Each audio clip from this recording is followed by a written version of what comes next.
Martin Shkreli, and we're doing lesson 8 of finance. And I prepared some new material, and I'm going to refer to the PowerPoint that I tend to use. So there was some confusion. I got some questions about shorting, and shorting tends to confuse people. So I made this little slide that's pretty basic, and I think everyone understands the concept of buying a stock, and you get a positive return if that stock appreciates in value. So if you bought 100 shares of Google for $100 and then you sold it for $200, it makes sense that you made $100 a share. And obviously you had 100 shares, so you made $100 for each of those 100 shares. So you made $10,000. That makes a lot of sense. We buy stocks with the expectation that they'll appreciate in value.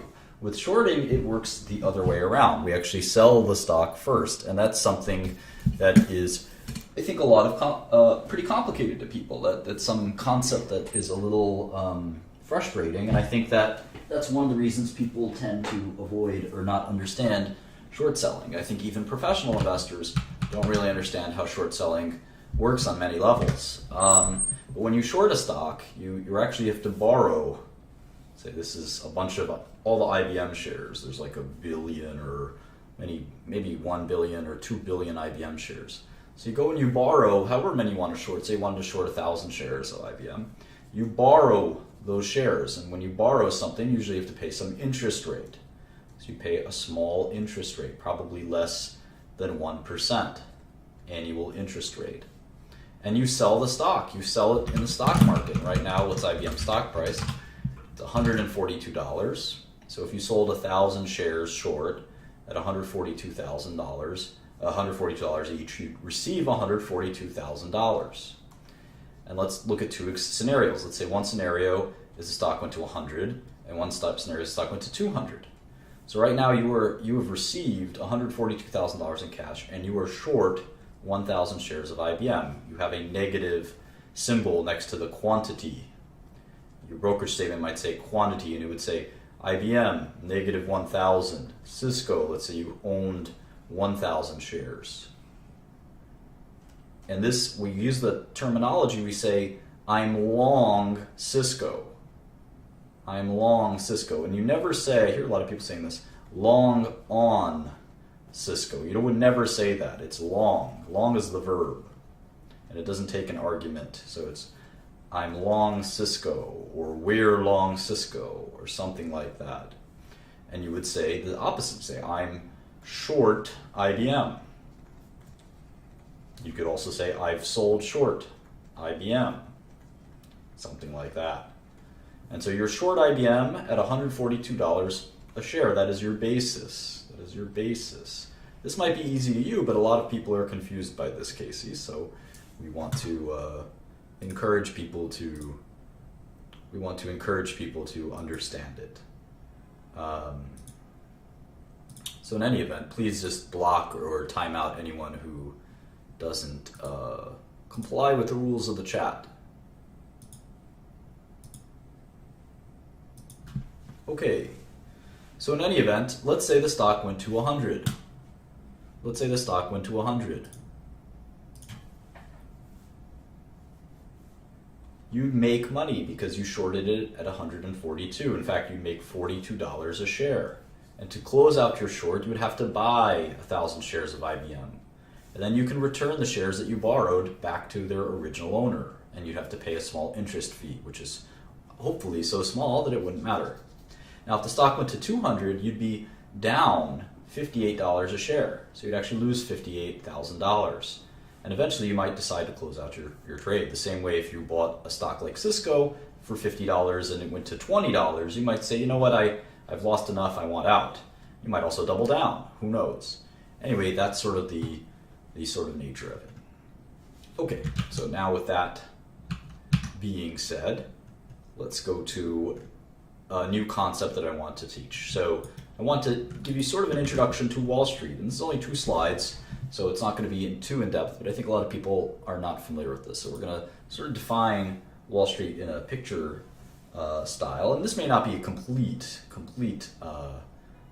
diagram of Wall Street, but I think it's pretty good. And we're going to segment Wall Street into 2 parts, the buy side, or we'll just call them investors, And then the other side is the sell side, or a better word for it is just saying investment banks. I think the whole buy side, sell side names are a little silly. I just like to say these are investors and these are investment banks. Investment banks service the investors. They're basically service providers. So in any event, there's a few different kinds of investors, and we went over this a little bit. Mutual funds like Fidelity, Wellington, State Street, Putnam, Capital Research. And then there's hedge funds like Renaissance, Oxif, Citadel, Millennium, Oaktree, and Paulson. But these aren't the only two kinds of investors. There's plenty of other people. In fact, I should add individuals, the most important thing of all.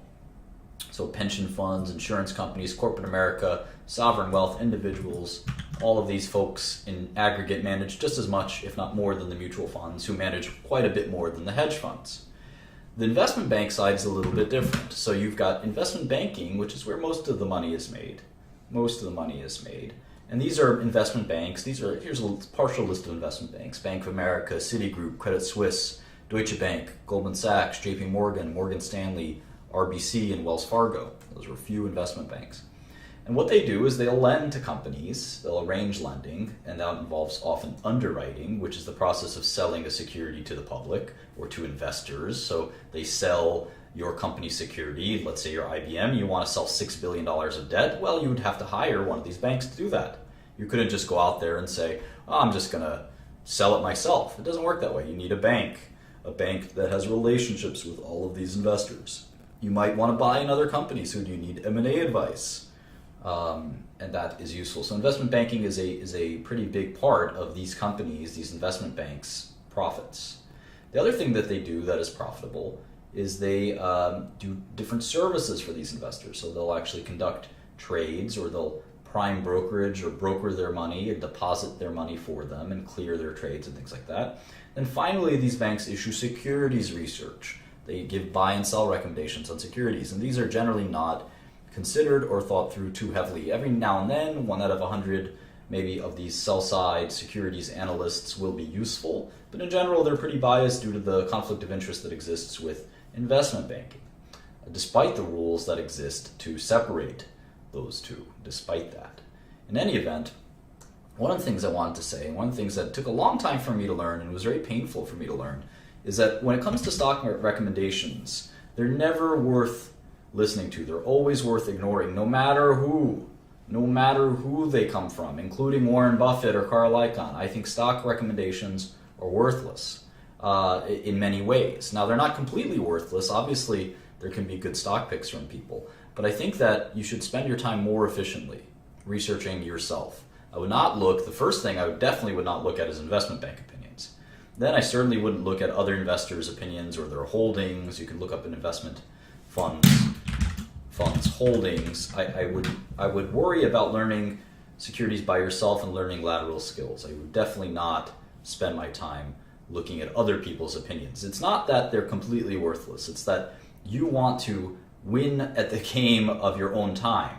You want to bet on yourself and short everyone else. And the long short game of your time is the most valuable thing you have. And listening to other people and thinking about other people's stock picks is not going to get you very far, in my humble opinion. And I used to think carefully about the markets and their other people's investments. And I certainly didn't do very well when I did that. And I started to do much better when I thought for myself. So in any event, that's sort of what I'm thinking about there. Lateral skills are things like, well, if you're looking at, like, for example, what I did, I was a pharmaceutical investor. So instead of spending my time worried about what other pharmaceutical investors were doing, I learned a lateral skill of pharmacology. I studied deeply in fields like pharmacology and medicinal chemistry and other areas, just general preclinical science. And these were important to me to help me be a better pharma investor.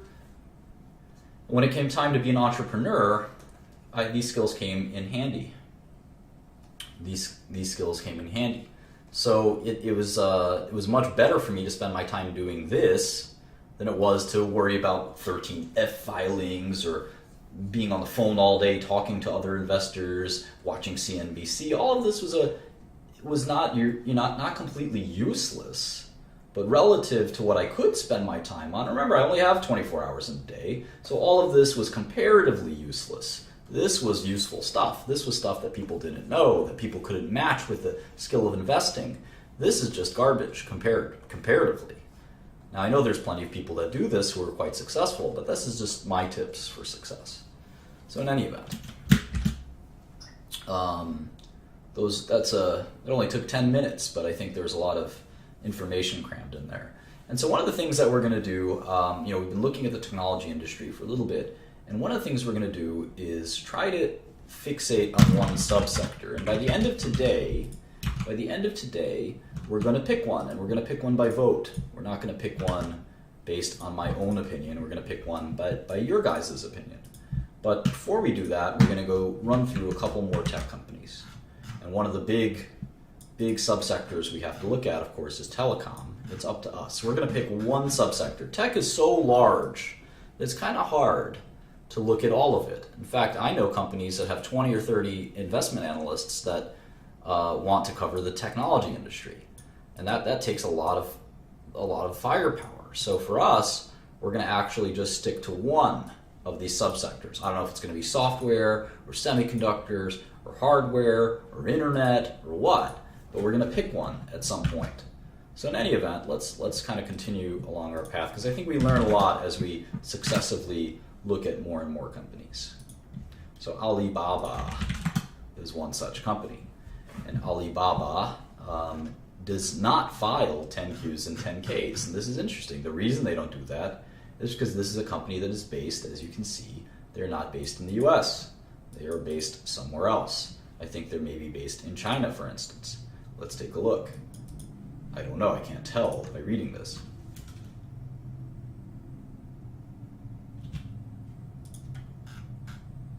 Hong Kong, there it is, Hong Kong. I actually like to keep track of headquarters, believe it or not. Headquarters, Hong Kong.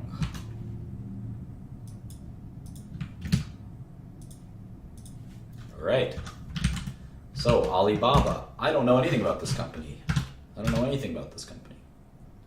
Let's take a look. Here it is, December quarter 2015 results. Alibaba today announced results. Alibaba had an outstanding quarter, reaching a milestone of over 400 million annual active buyers and continue our unrivaled leadership in mobile.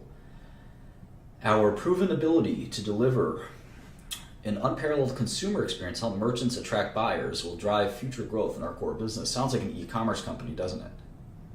Said Daniel Zhang, Chief Executive Officer of Alibaba. We remain focused on our top strategic priorities, including global imports, rural expansion, increasing our footprint in first-tier Chinese cities, and building world-class cloud computing business. Okay, it really sounds like Amazon, huh? We had excellent results. We achieved impressive revenue growth, and we're increasingly monetizing the user activity in our marketplaces, particularly mobile devices. In this quarter, revenue grew 32% year over year, and China retail marketplace revenue grew 35% year over year, said the CFO, Maggie Wu. Meanwhile, we generated strong free cash flow of $4 billion this quarter. Okay, well, if you generate $4 billion a quarter, that means you're going to generate $16 billion a year, right? And I know this is a $180 billion market cap, so it's kind of interesting. That's like 10 times earnings or something. I don't know. We'll have to read more, because their fourth quarter was probably higher than normal. But in any event, the shares are $74.01, and as we know, the price per share has nothing to do with the market cap. It has nothing to do with the market cap. I'm going to put in e-commerce for now, because that sounds like what they are. Let's keep doing this. Of course, I've heard of Alibaba. I'm just kidding around. Assume from the beginning that I've never heard of it, right? We'll definitely look at Samsung at some point, for sure. Anyway, let's see if we can see some financials.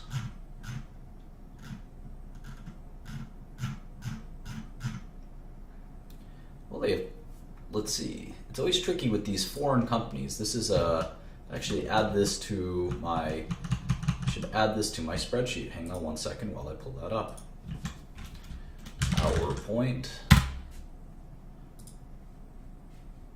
Secret documents I don't want you guys to see. All right, here we go. Foreign companies. I should add that to the whole markets and portfolios.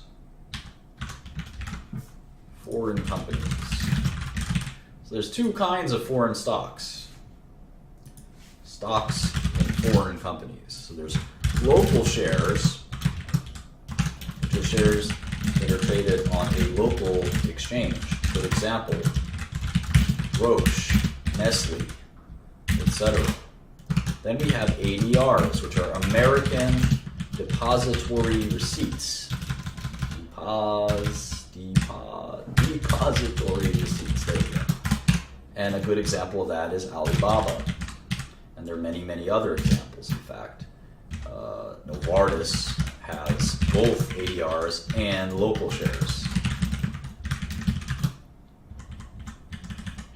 You could trade either one. And local shares are always traded in local currencies. ADRs often have a ratio of 1-to-1, one ADR for one local share, but not always. So you have to watch the ADR details, and they're not always easy to know, but once you know them, they generally stay the same. So in this case, one receipt, one ADR is one share, it looks like, of Alibaba. In fact, I think there's sort of only ADRs, and it's sort of a complicated listing. They have 2.588 billion shares. And you can see here the RMB, which stands for the Chinese currency. So then they have the US dollar version of those results. So there's a lot to deal with here. So let's start making the model. And we won't go into tremendous detail. So maybe we can, I know we've been spending like an hour or so on each company. Let's go a little faster if we can. I don't know if I can type that fast sometimes, but I'll give it a shot. Baba. You know, in my old country, from Albania, Baba is like the nickname for father or grandfather. So Baba was my late grandfather's nickname. Anyway, $74.01. How many shares outstanding? 2.55 billion. So the market cap is 189 billion. Now we're starting to get to smaller and smaller companies. That's still a mega company, right? 188 billion. But compared to these guys, like Alphabet or Apple or Microsoft, this is half of them. And you'll see we rapidly kind of decline. I'm actually not a Muslim. I'm a Catholic. But like I said, we're going to ban any comments that are not relevant to this chat.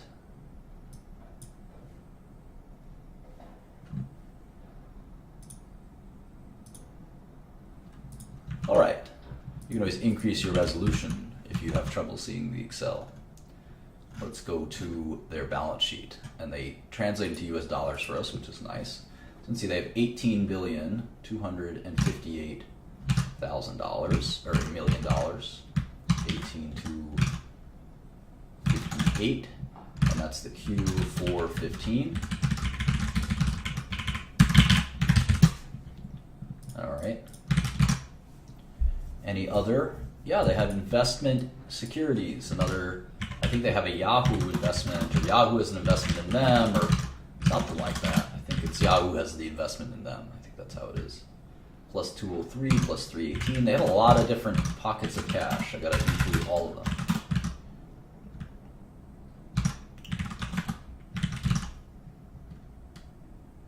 Here's their debt, 8 billion of debt, plus the current bank borrowings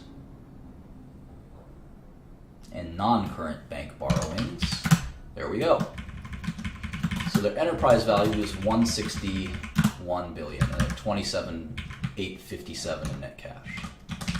So their enterprise value is the lowest we've ever looked at, which is 151 billion. And in fact, IBM has so much net debt that IBM actually has a bigger enterprise value than Alibaba, which makes IBM the 6th biggest tech company we've looked at, and Alibaba the 7th biggest.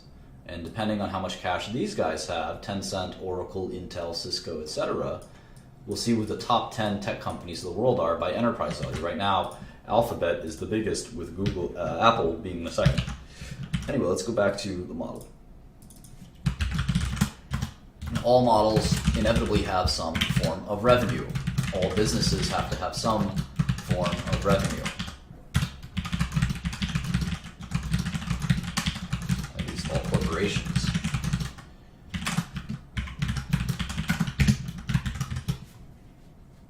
All right. And a lot of you ask questions about how to do this stuff like control left, control right, control up, control down, shift spacebar, control spacebar. These are all different keystrokes you can learn, and I'm sure you could just Google Excel keystrokes and it'll come to you over time. F2 is another important one, control 1, there's a number of important keystrokes. Alt-tab, there's Windows keystrokes, and learning them all will increase your efficiency. Anyway, let's look at revenue. They had $5 billion of US dollars of revenue. So I immediately want to say, in fact, as they look at the 9 months, they had 12 billion. So it looks like on average, they're doing 4 billion a quarter, right? So that's, 12 divided by 3. They're actually doing, well, let's just do the math. Plus 11,880 divided by 9 months times 12 months. They're going to do 16 billion on, rough numbers, 16 billion in revenue. So you look at 2016 revenue, these guys don't have very much revenue. They have sort of like Facebook's level of revenue, even less. So that's a very interesting thing. And if you look at earnings, let's look at earnings. They have 10 billion, although that seems bizarre. It's hard to have 10 billion of revenue and 10 billion of earnings. That doesn't make sense, does it? Although they have this weird accounting where a lot of their income is coming from income before tax and share. Okay, well, no, this, okay, let's see. Interest and investment income. Interest and investment income. So the income from operations is 4 billion, but the interest income is 7 billion. That seems quite shady. I'll have to think about that more. Let's make a model.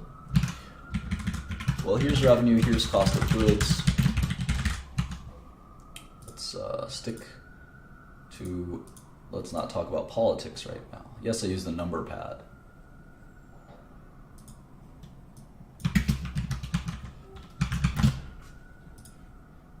All those numbers up there are negative. I'm not sure what you mean by that. All right, 5,333, cost of revenue. Their gross margins are awfully high for a retailer, so it makes me wonder if they're a retailer. It's a lot of gross margin, 70%. I mean, look at Amazon's gross margin is 20%. So 68% gross margin doesn't strike me as a retailer. This is a mysterious company. I'm really gonna be interested in understanding this better. Alibaba. Well, there's a reputation that Chinese companies have for accounting irregularities and other, we'll just come out and say it, they have a reputation often for fraud. So we have to be quite careful when we look at a Chinese company, and that's not an attempt to be, there's a lot of great Chinese companies obviously, but this automatically makes me wonder. Product development, we'll just call that research and development.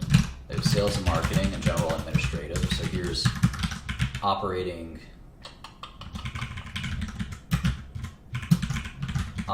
expenses, operating income. Now they have this crazy, okay, well, it's not so bad in this quarter, right? Income from interest and investment income is 455 million. Still a lot. I wonder where it's coming from.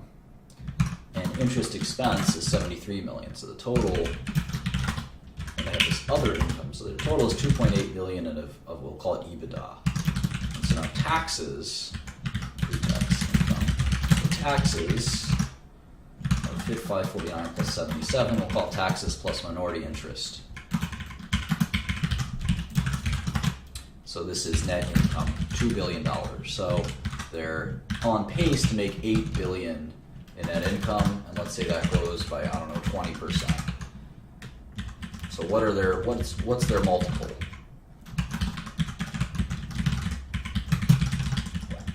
What's their earnings multiple? Let's see. 16 times earnings, or 13 times earnings. Pretty attractive. Let's see what their growth rate is, though. We haven't even looked at their growth rate. They're not really, they tell us it in RMB, the Chinese currency. So that's a bit of a pain. We can use the Chinese currency if we want. But we can see that it grew 34,543. We can actually do it like this. 34,543 divided by 26,179. So local currency's revenue grew 32%. That's a lot.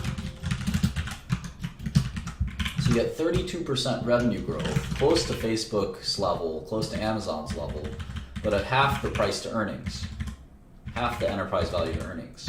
That seems like a bargain. It seems like a bargain.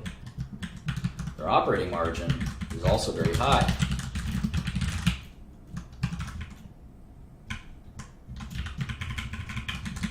Definitely seems like a bargain. 40% operating margin. So we have to learn more about the business, but I'm very intrigued by this. Very intrigued by this.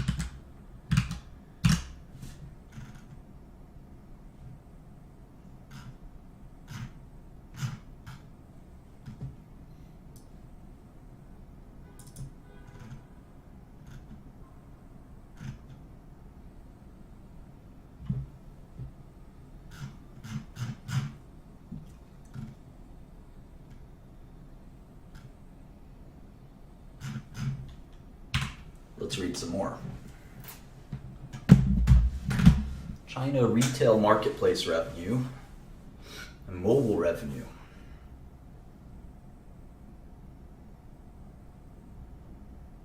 I don't understand. 5.3 billion. China retail was 4.4. And mobile revenue is 2.9.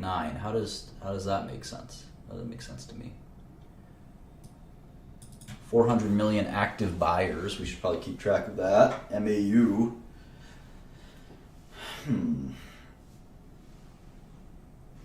Well, maybe we're not going to arrive.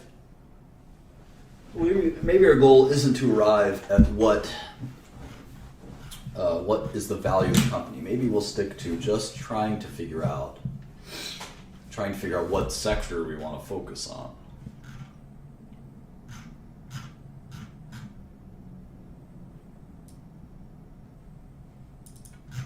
So we got a brief sketch of Alibaba. Brief.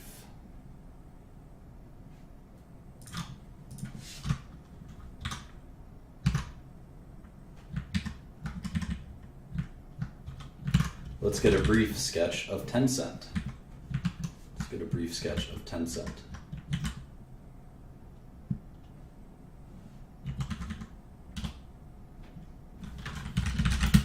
Tencent may not even file SEC filings. They don't even have an ADR. Let's take a look.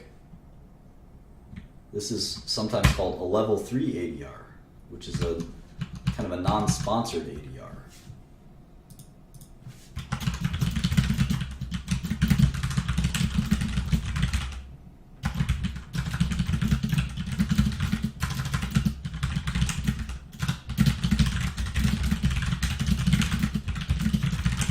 Some companies don't make American filings, so you guys should go on the SEC website and it won't tell you anything. I also like to know when a company was founded. Tencent was founded in 1998, and it's already one of the world's biggest tech companies. 1998. It's also a Hong Kong company. It's traded in Hong Kong, so they make regulatory filings on the Hong Kong exchange. We have to get familiar with how that works. It's not the same level of disclosure. It could be less or more. So let me show you how to make a foreign model. It's pretty much the same business, except we're going to sort of think of it as priced in Hong Kong dollars. So the ticker is 700 HK. 700 HK. And when I save the model, I'm going to actually save it as the ticker. 700 HK. And you'll know forever now that 700 means Tencent. And the stock trades for 148 Hong Kong dollars. Hong Kong dollars. You should always know what the exchange rate is. It's 8 to 1 roughly. So when you buy 100,000 shares, or let's say 1,000 shares of this, it's 148 Hong Kong dollars, but you could tell your broker to buy it in Hong Kong dollars and you're actually only paying 20,000 US dollars. Everything else is the same, and we're going to get used to things in different currencies. So we're going to look at their cash and their market cap and their debt all in Hong Kong dollars. They probably don't make filings with the SEC. We can check. I doubt it. Tencent. Nope. Here's an ADR. Nope. So they don't make SEC filings. So we got to look at the Hong Kong filings. It's very, very different. So when I look at a company like this that I don't know a lot about, the first thing I do, even though I'm tempted, look at the balance sheet, and if it's right in my face, maybe I'll do that. Let's go here. And you can see they're doing it in the RMB. The RMB, the renminbi is also the CNY, and that's a different currency from the Hong Kong dollar. So it's a little confusing.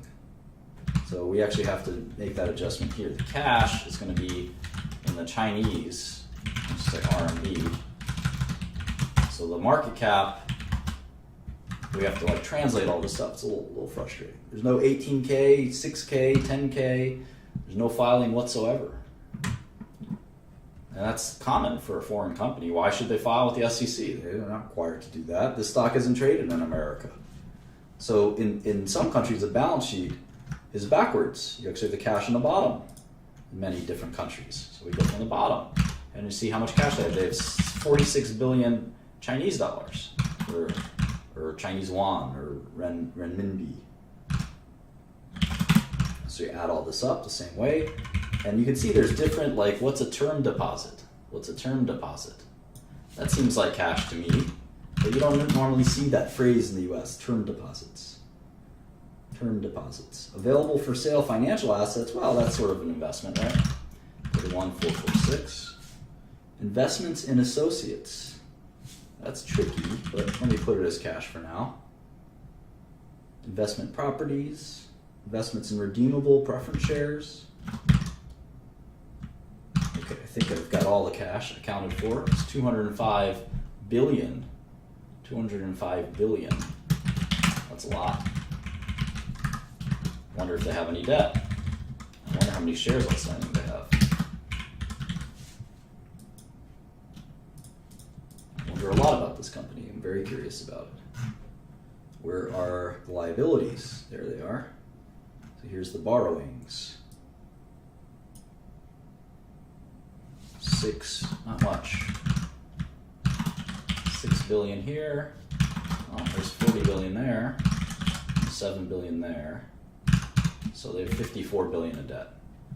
So now the renminbi, or the Chinese yuan, I don't know how to say it, trades a little bit differently from the Hong Kong dollar, which is 7.75. The CNY is 6.49. Now they're close enough that there's 151 billion in net renminbi, which means, let me just link this model, which means we can come up with the US dollars net cash. And this is 6.49. So this is 23 billion, $269 in net cash. So Tencent is got a slightly higher enterprise value than IBM. And we could do this in Hong Kong dollars. Their stock price is, 148. And we don't know what kind of company it is quite yet, but we'll look at that.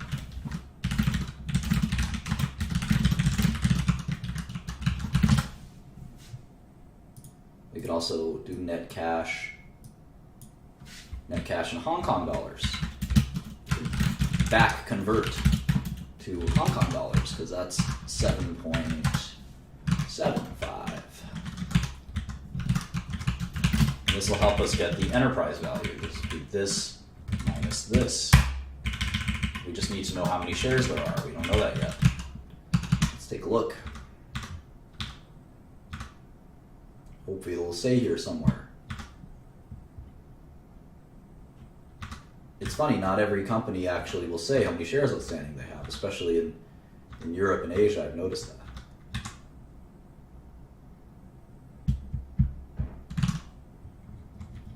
Interesting, they say they have net cash of 21 billion. Of course, there's all these other investments that we're including. So yeah, I don't see the shares outstanding. And if I search for shares, it doesn't even say anything. So it's very frustrating.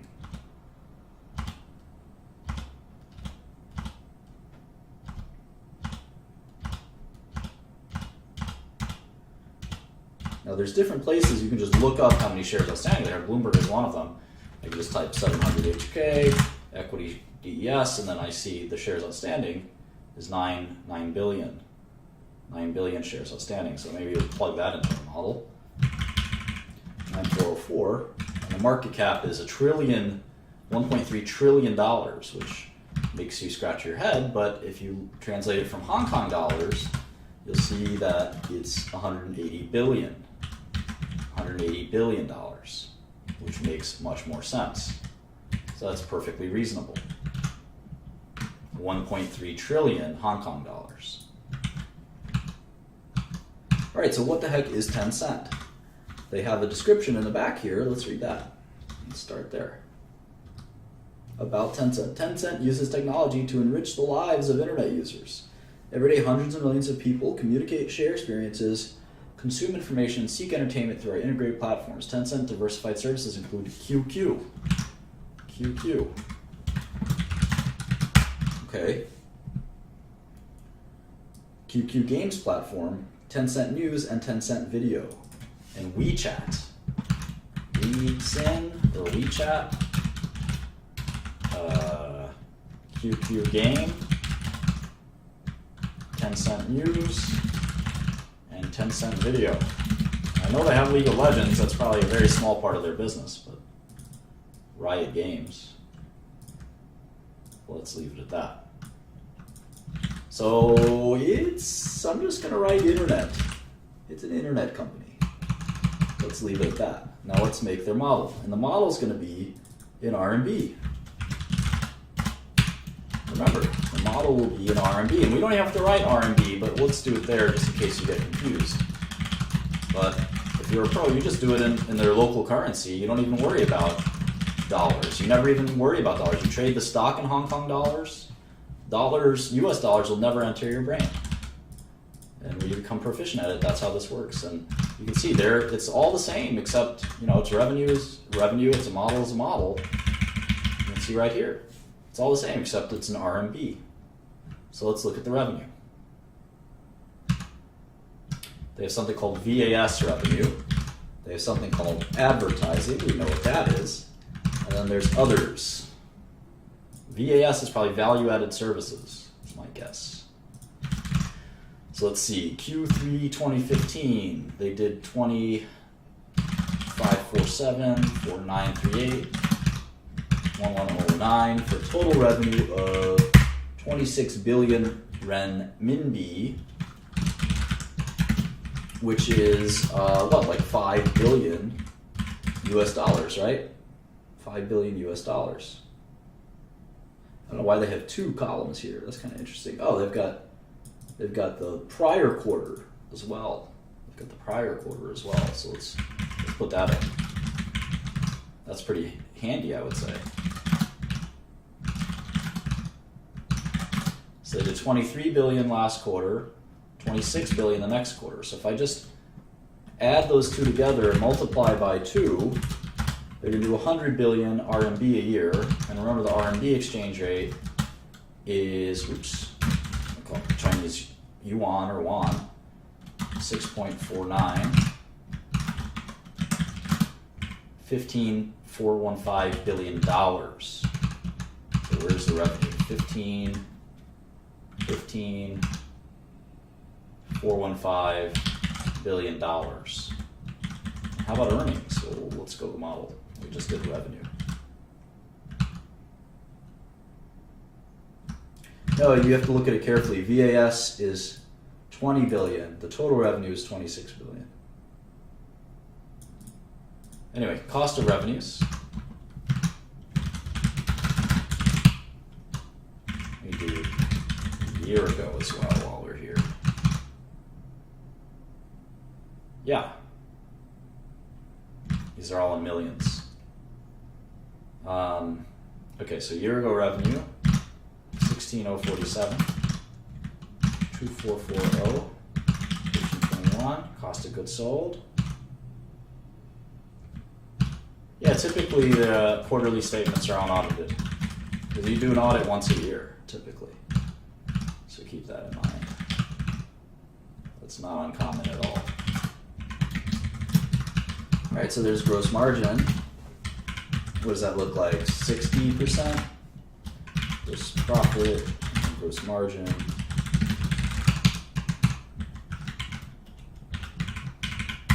$63%. And what's year over year? Big growth rate. 35%. Wow. Well, I don't know what makes their cost up. Content costs money. You know, any media company, content costs money. But 34% growth, pretty incredible. 34% growth, 60% gross margins. It's amazing how big this company is, you know. But the margins are very high as well. So let's see. Sales and marketing and G&A. So G&A was 4,380. Sales and marketing was 2042. So we'll call these operating costs. And this is operating income. Sales and marketing, G&A.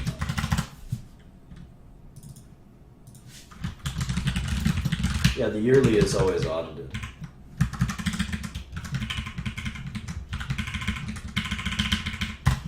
%34 operating margin. It's remarkably similar to Alibaba. Anyway, then they have the kind of other. So interest income and other gains.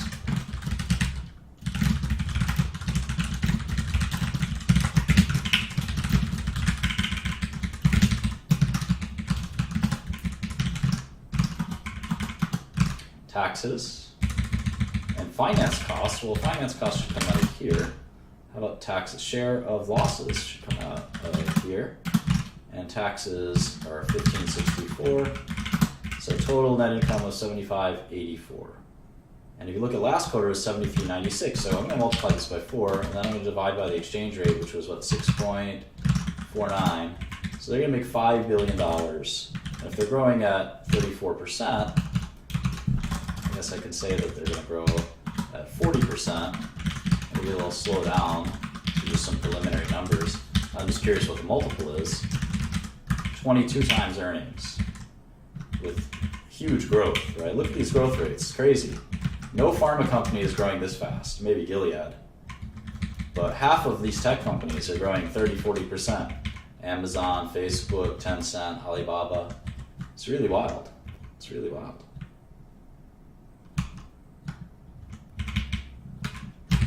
So let's do this one.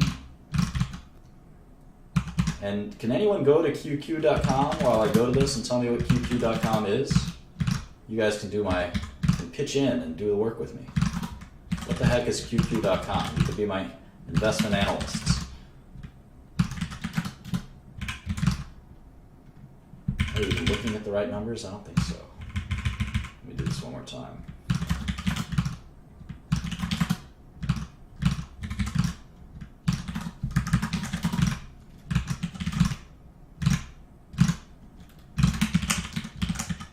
It's instant messenger.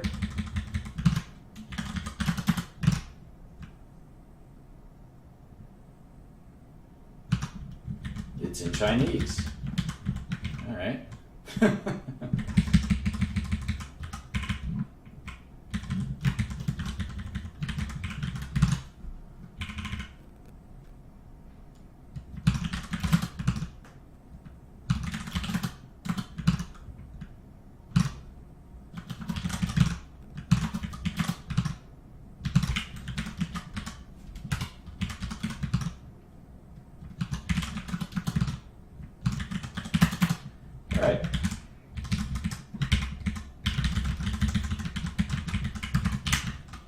Okay, so, wow, 1 billion QQ users, huh?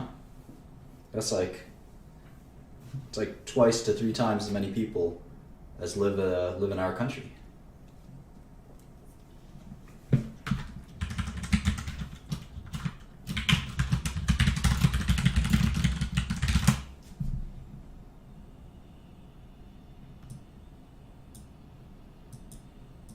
Alright, so we don't have to go into too much details. They're a Chinese internet company. It's a little like Alibaba, except Alibaba's more of e-commerce. Sounds like Alibaba's more e-commerce and this is more internet. Let's do Oracle real quick. I think I want a soda or something. You guys mind if I take like a 2-minute break? Be right back.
Alright, I got my cherry Coke and I'm ready to rock. Let's do Oracle real quick. Oracle's a software company, but you may not even know what they do because Oracle's a business software company. And business software is very different. Very, very, very, very different from most software. So Oracle stock price is $39. It's a US company. I think they're headquartered in California. It is. And they thankfully make some SEC filings, so we can just go here. My mic is on, right? Okay.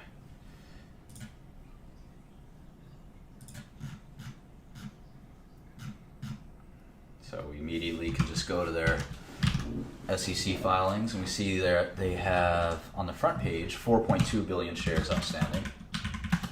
They're a $160 billion company. It's one of the big boys of technology.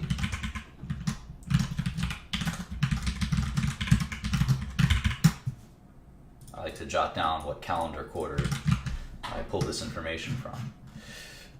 All right, look at that cash. 17,401 plus 34,924. It's a $50 billion in cash. Holy smokes. And there's some debt, 39,940. So they got a lot of debt too. Another $2 billion in debt. I wonder if they have any investments or anything. Nope, doesn't look like it. All right, so they have, that's pretty much it. About 10 billion in cash, net cash.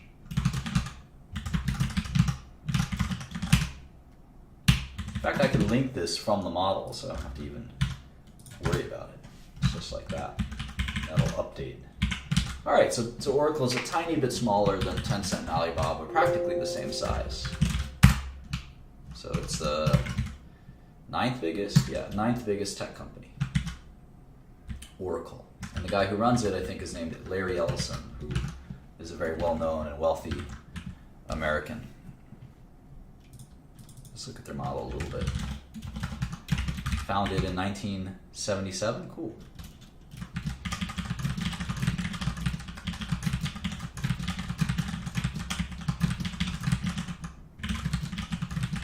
See, all the models have the basic same format: revenues, costs, earnings. Wrote made in there by accident, I like to put main up here so I can go back and forth in the file. Anyway, here's some, whoa, they really changed the way they report revenue. Holy smokes. They got cloud, they got all this stuff.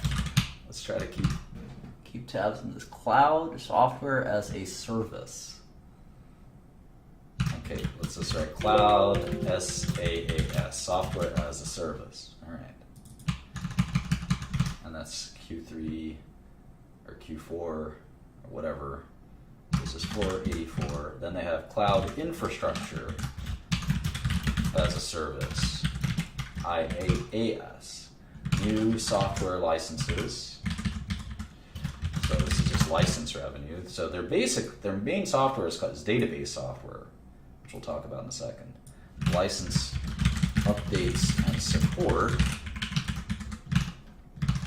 4683. Hardware support.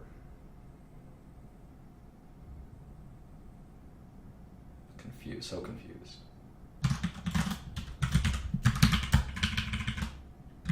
All right, and then total services revenue.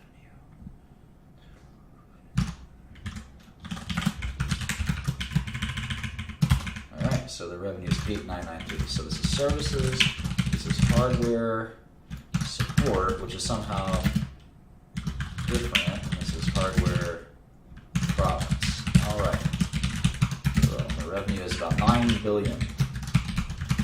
9 billion.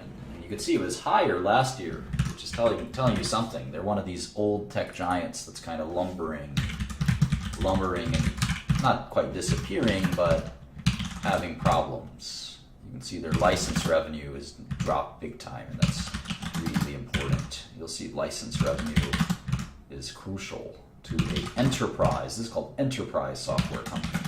You see 9598. 8993. So revenue dropped, but it probably had some currency impact.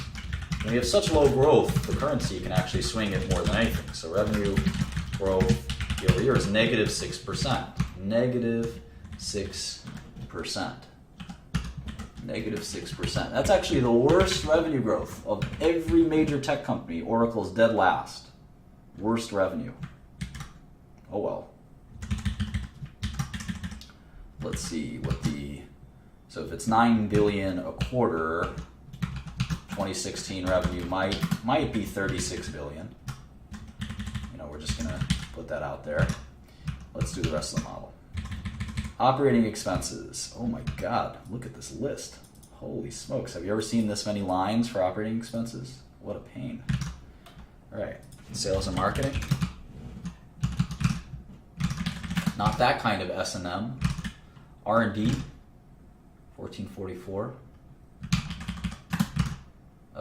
Cloud software as a service and platform as a service. This is insane. I don't know why they would do all this. Such a pain in the neck.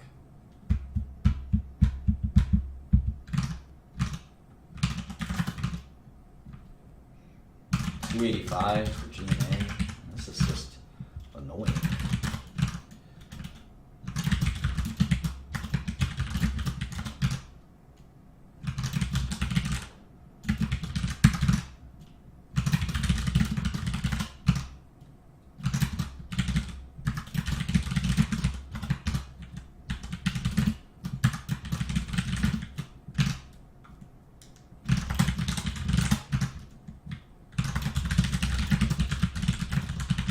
Thank you. I know, I would have recognized the typo because it wouldn't add up. But it's still helpful for you to point it out. Thank you. All right, so 3.4 billion in EBITDA. That's about right. Interest expense, minus 371 plus 84. So pre-tax income, 3 billion. Taxes of 471. Net income of 2.7.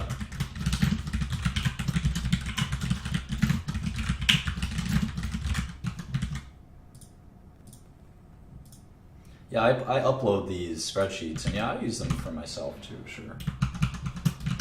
So let's see, earnings for this company would be maybe 11 billion.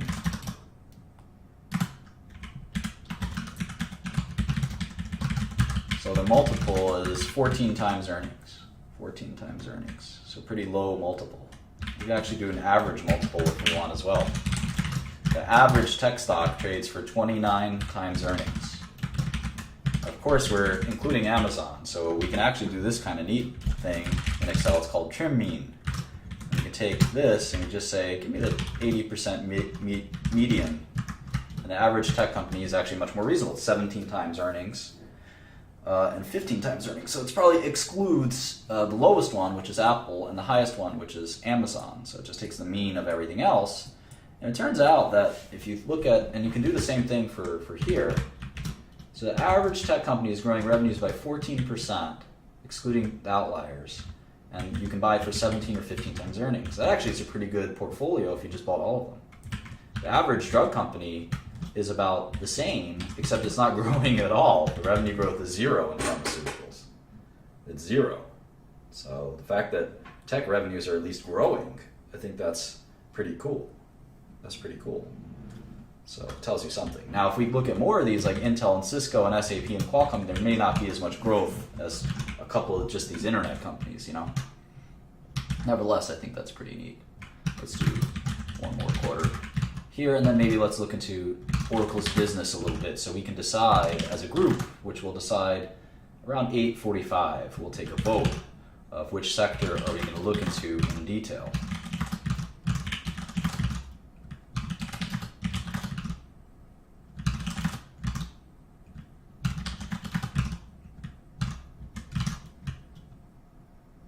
Get all this right? I don't think I did. Yeah, I did.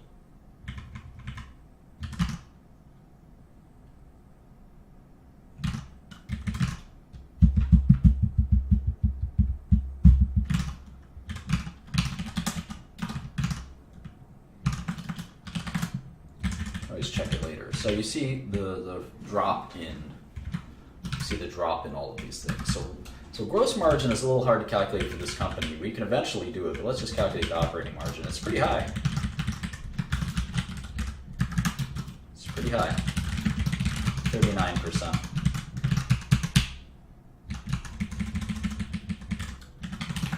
It's amongst the higher ones. All right, so let's look at kind of what Oracle does. Well, we see a little bit about what they do with the, just here, right? I mean, revenue, cloud revenue is 649 out of 9 billion. So cloud is 649 out of 8993. So cloud is 7%. Hardware, I never think of our Oracle as a hardware company, but I guess they've got hardware. Hardware is usually lower margin than software. Hardware is 12%. And then software, new licensed software, which we'll talk about in a second, what the difference is between a software license and maintenance. And in business software, it's pretty complicated. It's pretty complicated. You license software to run your company. This is called often ERP or middleware, or there's all kinds of different business software, which we'll talk about. CRM is another big one. I think Oracle bought Siebel software and PeopleSoft, and yeah, we'll talk about all that. This is HR software, all this stuff. But one of their biggest pieces of software is database software. I forgot what Oracle's database software is called. I end up forgetting things like that. Anyways, license updates and product support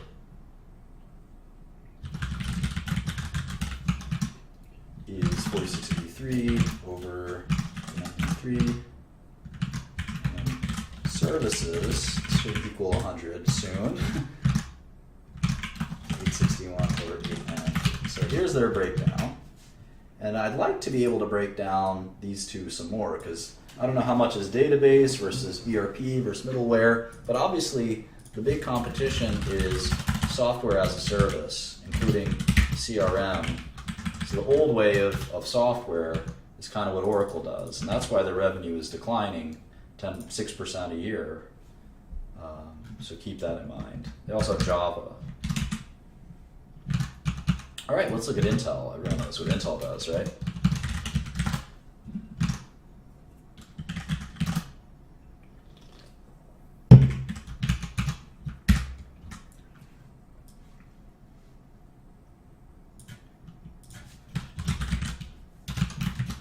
This technology industry is so fascinating. It's so much more interesting than the pharmaceutical industry.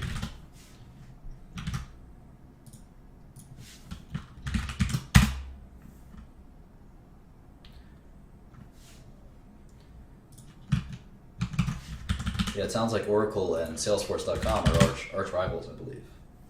All right, here's Intel. Wonder if they do how they do their 10K. Well, they have 4 billion shares outstanding, 4724.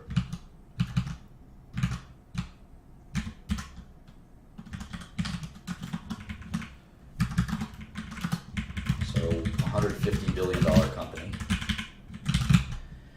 Let's see if we can't find their balance sheet. It should be in here somewhere. There it is.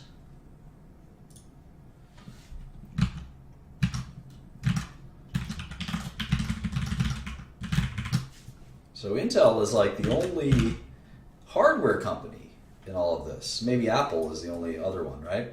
So it's interesting. Here's hardware in Apple, and everything else is, software. Well, Amazon's a retailer. IBM's a consulting company. But you can see that a lot of these are kind of like software-based. Intel's a hardware-based company. And you can see the hardware companies never really end up becoming much, although Apple kind of is a consumer products hardware company. But you can see a lot of the hardware companies aren't that valuable. So it's kind of interesting. Intel being the kind of granddaddy of them all is very valuable, but it's not the size of Facebook or Google. So it kind of shows you software is sometimes better to own than hardware, but we can debate that some other time. Intel hasn't, I don't think their stock price has grown in a decade or many decades. Let's see.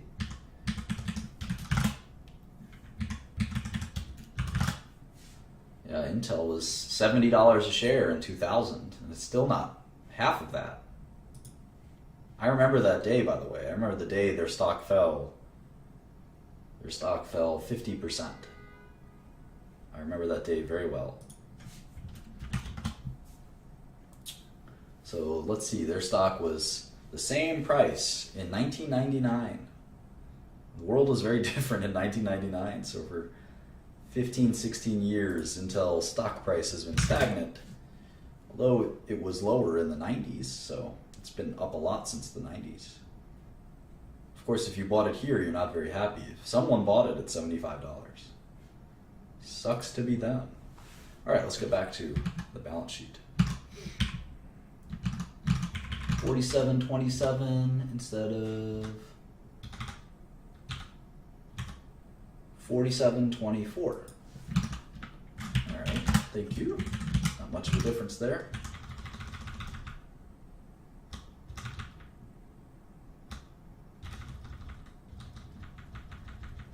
All right, where's that balance sheet? All right, 15308, 2682. I wonder what they refer to as trading assets. I wonder what that is. Marketable equity securities, other long-term investments. All right, how about debt? 20036, 2634, accounts payable, etc., etc., etc., etc. That's it. So not much cash, net cash, 2 or 3 billion. They probably do a lot of buybacks and dividends and things like that. But Intel is now in our top 10, the number 10 company. Number 10 company here. All right, let's quickly jump into a model.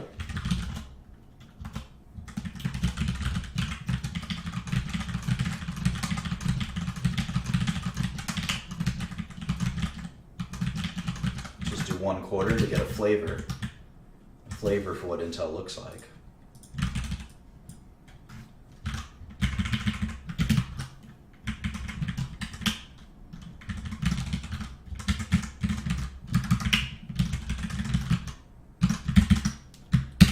Press release. It's a little easier.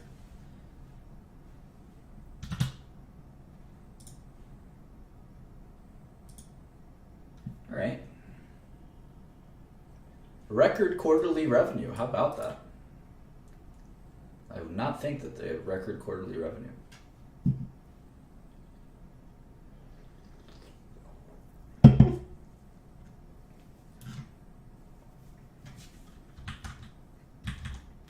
See if we can't find an income statement. Here it is.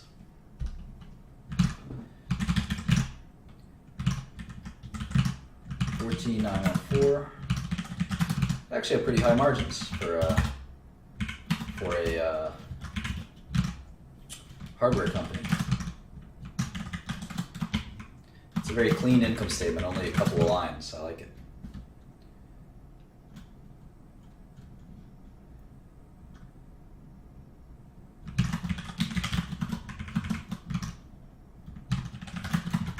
A lot of taxes.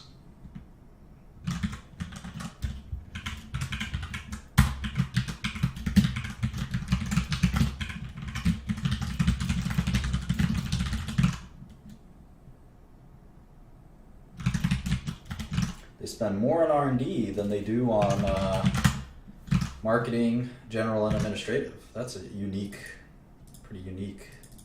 A lot of money on R&D.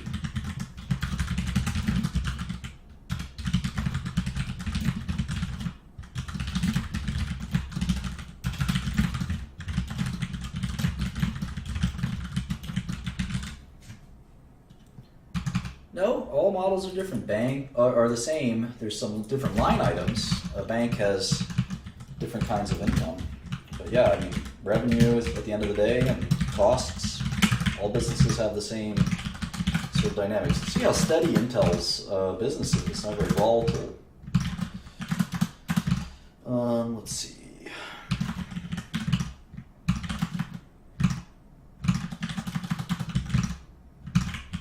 Sort of a barrier. It's very much a barriers to entry business.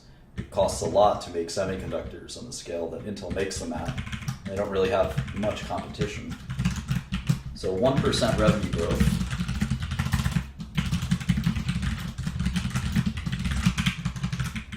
Gross margin much higher than I would have thought. 65%. That's like a software gross margin. That's why. The reason they have such a high gross margin, it's so hard to make these damn processors. They have no competition. So 64% gross margin, 29% operating margin. Let's think about what their revenue might look like.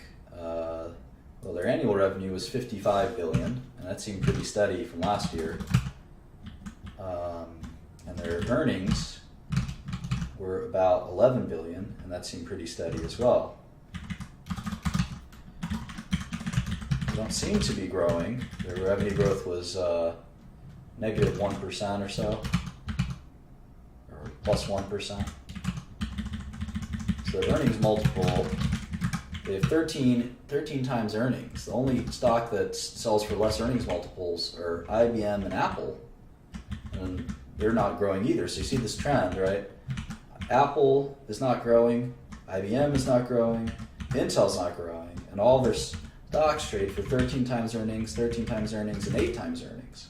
So growth and the amount of years of payback that people are willing to pay is directly related to that, and that's pretty obvious when you do the NPVs. So, in any event, and Intel, I think, is still pretty dependent on microprocessors. Let's see if they break down their revenue at all.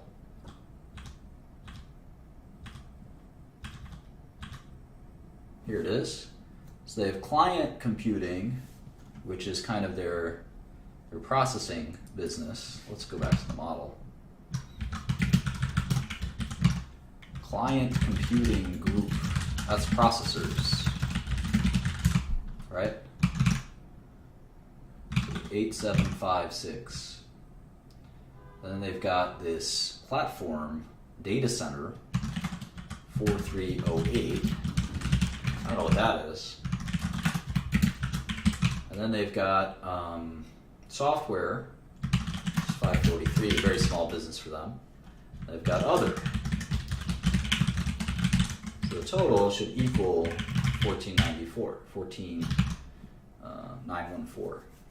it doesn't appear to, maybe due to a typo.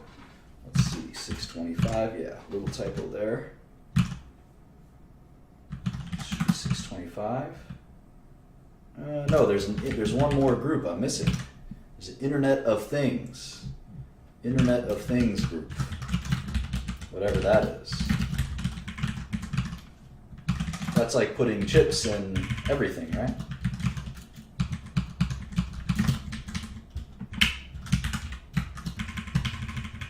Cool. And you can see that the processing group is shrinking. It was bigger last year, but all the other groups looks like they're growing. Well, maybe not software, but all the other groups seem to be growing. So I don't know what the desktop PC market will look like, and I don't know if they're only desktops. I'm not so sure. I'm guessing they do. Let's look at the 10K. Maybe they'll break it down further for us somewhere in here. Client computing. They have the Intel Quark, the Intel Atom, the Pentium, the Celeron.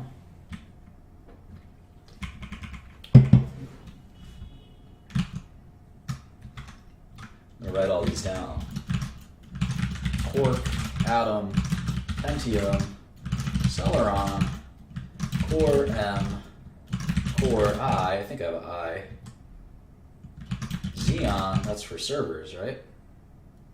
Xeon Phi, and Itanium. I gotta learn about all these processors.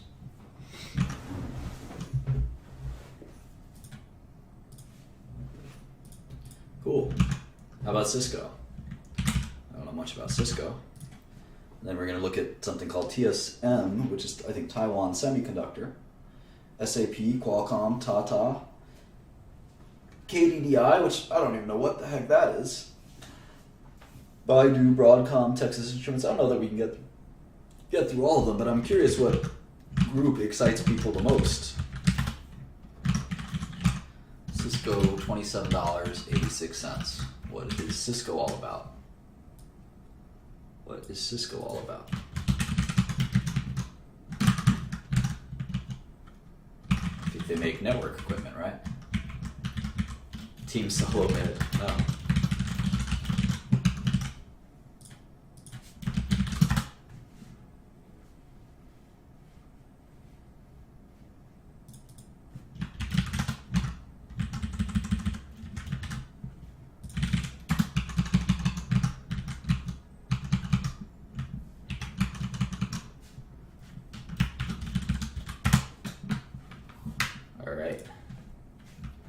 Let's pull up their file. Wow, look at all that cash. 60.3 billion there. Holy moly.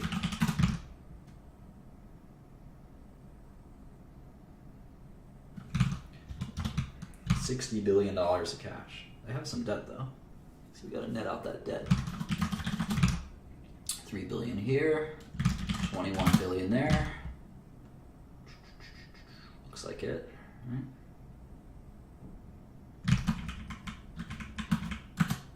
How many shares? 5 billion. All right, so their enterprise value is much lower than their market cap due to the significant amount of cash they hold. That should make sense to everyone. If it doesn't, you gotta go rewatch some of the lessons or read the PowerPoint. Their enterprise value is only 100 billion. Is really, I think, really telling.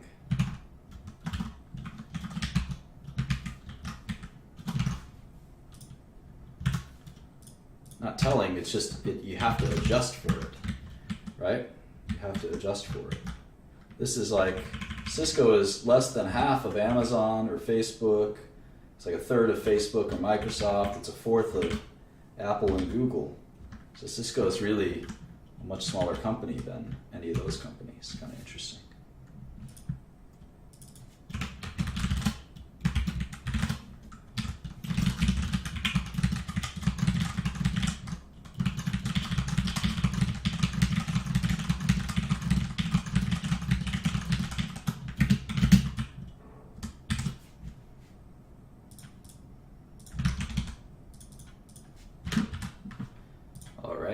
do a few quarters, or maybe 1 quarter.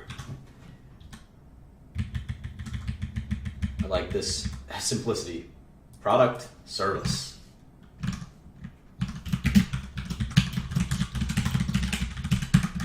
Isn't that simple?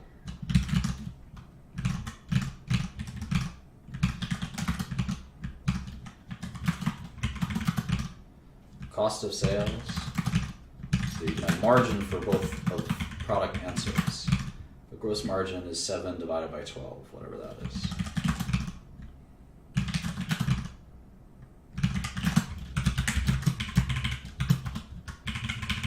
Operating margin is 3.5 divided by 12.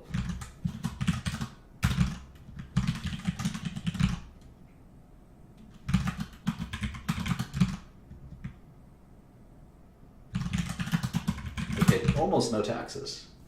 But that was an anomaly. In general, it looks like they pay about 20% taxes.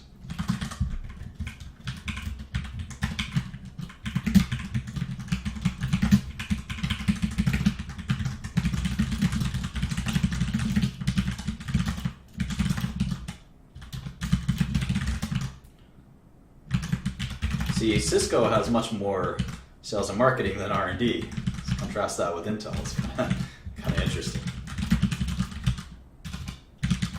Wonder what the heck Intel is doing in that R&D lab. I always think cutting R&D is a great way to short-term make a lot of money for shareholders. But if it's bad R&D, if it's good R&D, you don't want to cut it. You want more. It's pretty obvious to say that. It's hard to do it.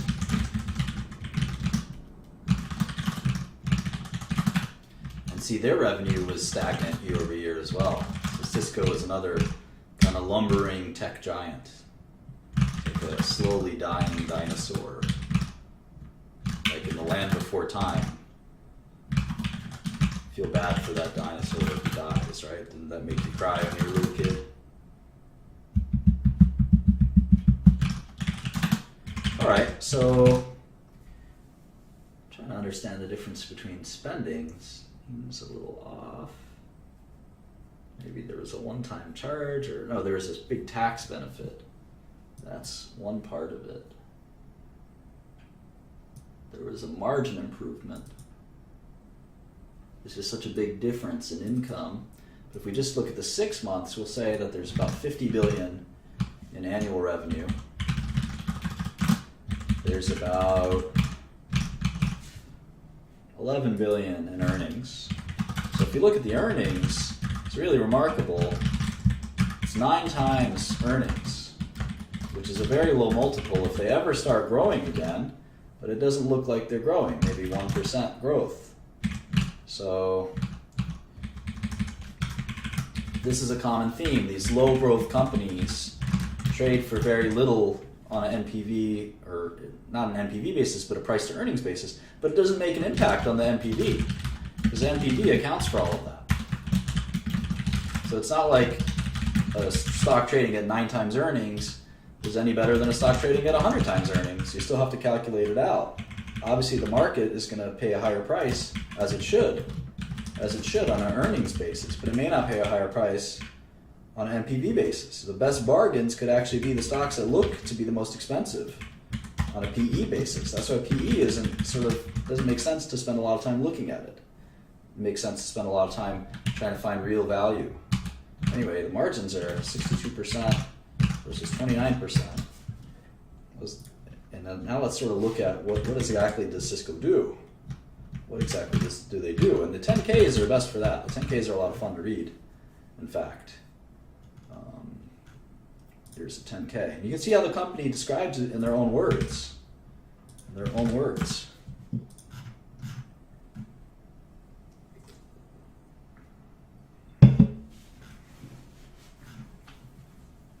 They have switches, whatever that is.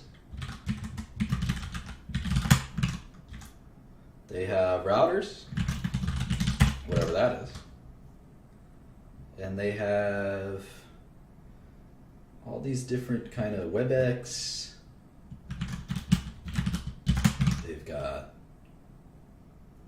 call center, IP phones, call center, all kinds of stuff. Cisco Spark, I've never heard of that.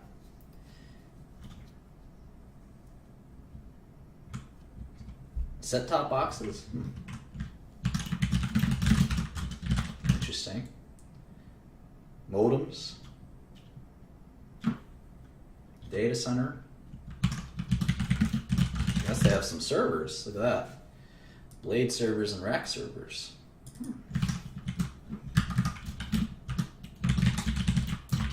It's pretty diverse, but same theme. A lot of routers.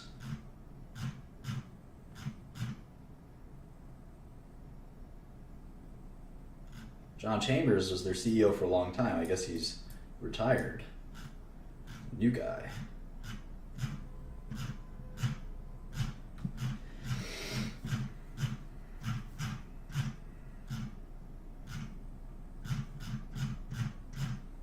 All right.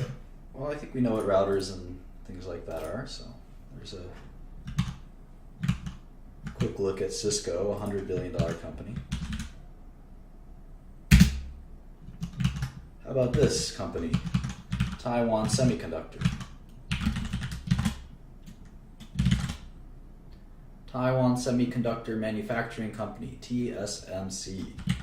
Taiwan Semi. They do have a US ADR, TSM.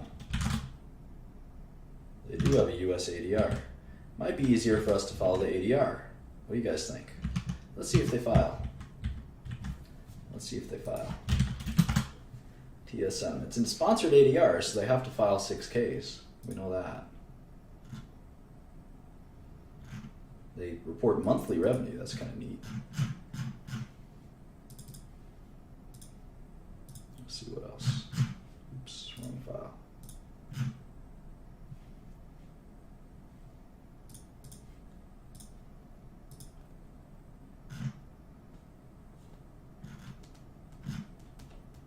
This is kind of their 10K, it looks like, for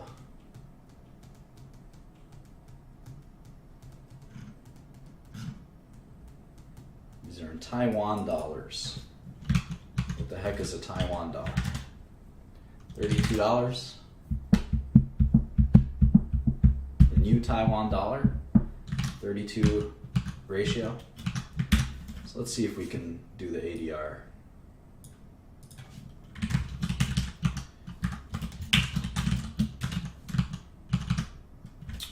TSM 2535 shares.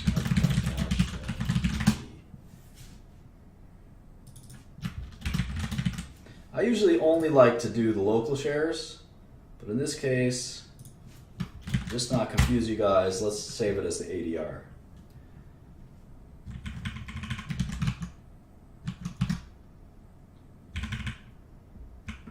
I wonder how many shares the ADR is. Let's actually see. We can look it up, right? It says here in the bottom, one receipt is five ADRs.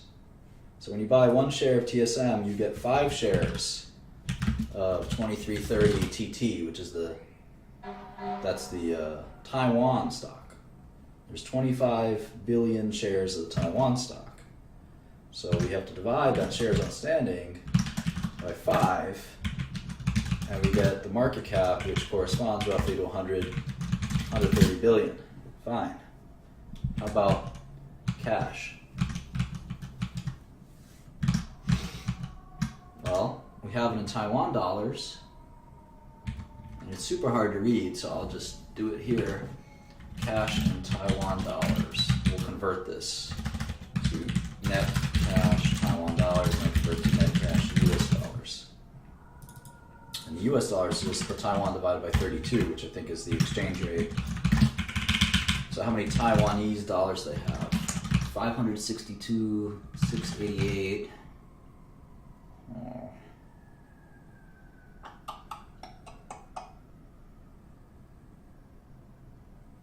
That's really it. How about debt? Not much.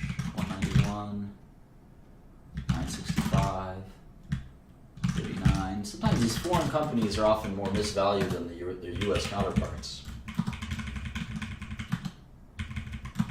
So it looks like they have 10 billion in cash, roughly. So the American analysts don't want to bother with the foreign companies. They're pretty lazy. That's where a lot of the money is made, in these foreign stocks that the Americans don't want to trade because they don't want to do these currency conversions, and it's just a pain in the neck. But I don't mind the extra work. It's interesting to learn about these foreign companies, right? So you can see they're actually a little bigger than Cisco on an enterprise value basis, but not much. And what does Taiwan Semiconductor do? They're very interesting. They are a so-called foundry. So they make semiconductors for other people. It's my understanding of what they do. I may be wrong. Just want to make sure I got all this right. I think so. Cool. And here's the revenue. It's a little easier to read. You can see their gross margins are about 50%. Their operating margins are pretty high too, about 40%. They do almost no research and development. I think their customers know who they are, so they don't even have to do any marketing. They're the biggest outsourced semiconductor company in the world. Pay 10% taxes, good deal. They're probably Taiwan's biggest company. So, and unlike Intel, their revenue is actually growing. You can see that it's what, 10% growth roughly? Maybe even a little more than that. That's a pretty interesting company. Net income of 300 billion Taiwanese dollars is about 10 billion US dollars, right? 10 billion US dollars. So 11 times earnings. Revenue growth was quite strong. 843 divided by 6. So 10% revenue growth. About 50% margins, 40% operating margins. Getting a little lazy here because we have 15 more minutes to go. SAP is an Oracle competitor. I want to show you as many companies as I can before time runs out. SAP also has an ADR. SAP also has an ADR that maybe we'll use instead of the local German stock. Qualcomm, nobody's really sure if Qualcomm's a semiconductor company, an IP company, a phone company, what exactly they are.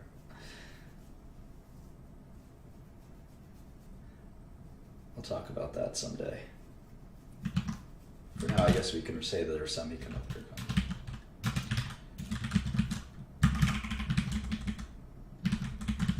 How about KDDI? What do these guys do? They're a carrier. So we're going to move them to the carrier section.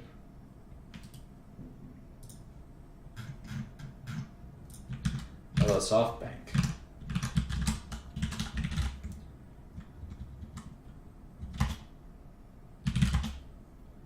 $9984 is their ticker. SoftBank do. DSL, that's funny. They're pretty diverse, I think, internet business. Baidu has an ADR. BIDU, it's a search, more or less a search engine. Broadcom, sort of a Cisco competitor, I think. A little bit different stuff, but not too far. And you can see Broadcom's 30 billion, so you really are getting low in market cap. I guess why is Broadcom did Broadcom change their ticker? That's why. Broadcom is now ABGO. That's why. A little bit different. EMC.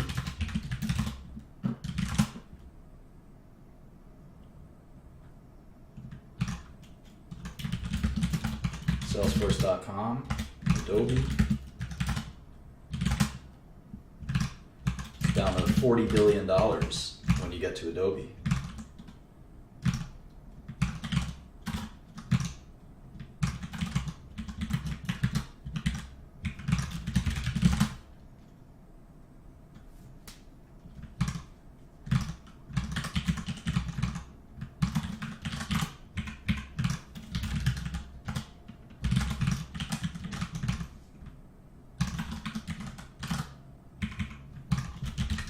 So you can see how few of these giants there are. Most of these $100 billion companies, there's only about 12 $100 billion plus tech companies. I think there are more than that in healthcare, but there's no $500 billion company in healthcare. The biggest one is Johnson & Johnson, which is $300 billion. So healthcare has a bunch of those. Tech has three of those. We only have one in healthcare, but we've got a bunch of $100 billion companies. A couple more, probably 5 or 10 more than tech. Yeah, Netflix is here somewhere. Although the search I did didn't give us Netflix. I don't think we got Samsung in here. It wasn't a perfect search. We have to go back and evaluate how we did that search.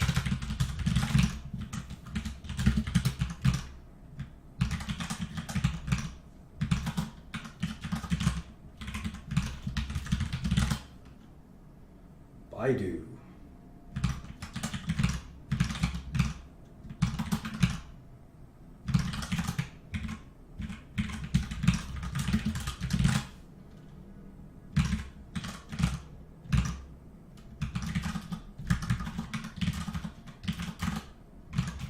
Here's the yen now.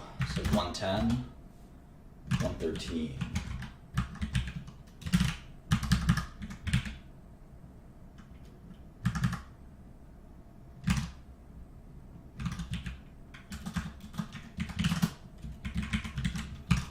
How about Tata?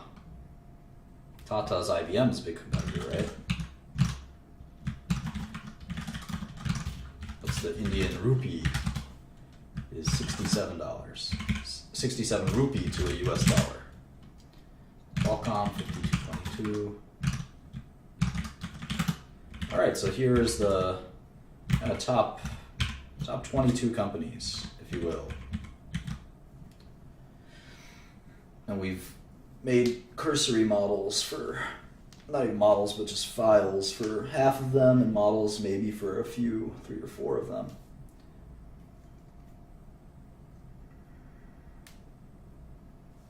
What's Etisalat?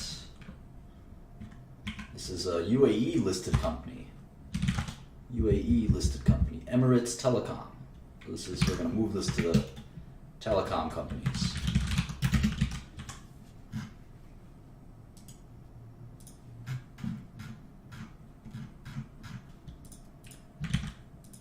Infosys is one of these consulting, outsourcing type companies, right?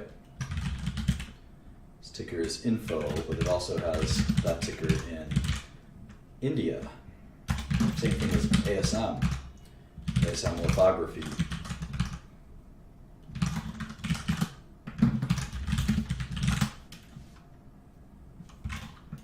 Oh, I thought Infosys had that ticker in the U.S. It's INFY in the U.S.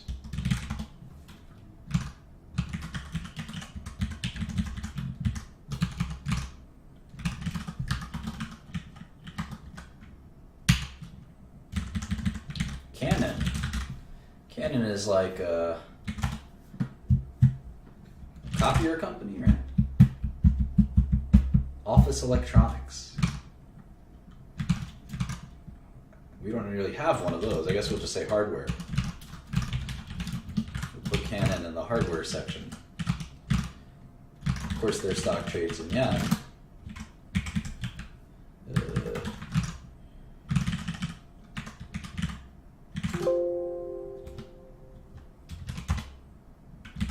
Nokia, we all think we know what Nokia does, but it's not totally clear. Sort of become more of a network infrastructure company than a phone company, if I'm not mistaken, but I'm not totally sure.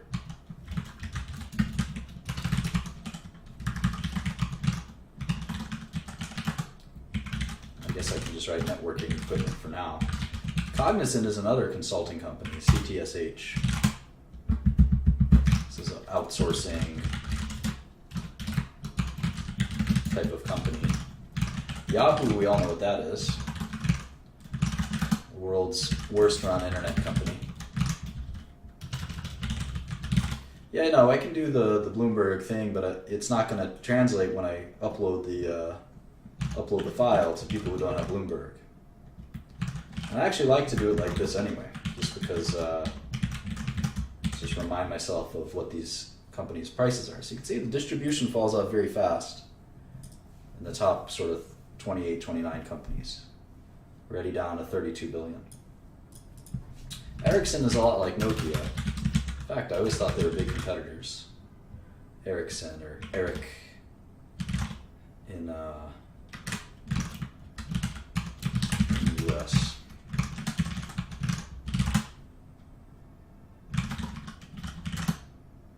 China Unicom. I don't know what China Unicom is. Is it a carrier? Yeah. Let's move that down to here. Hewlett Packard Enterprises.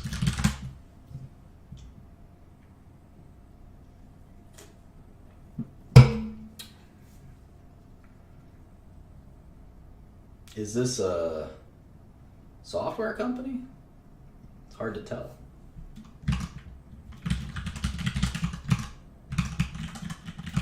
Have to look into that. NXP Semiconductor, that's a cool company.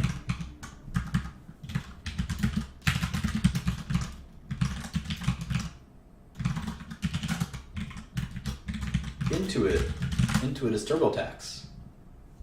Basically TurboTax, right?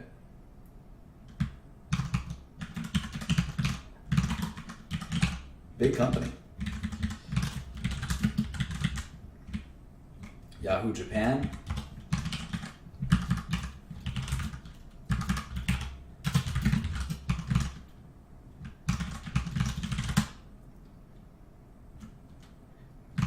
Yahoo Japan is almost worth more than Yahoo.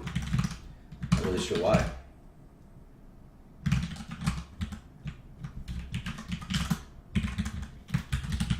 Applied Materials is a semiconductor manufacturing equipment maker. They actually make the stuff that TSM and Intel buy. I guess lasers or something.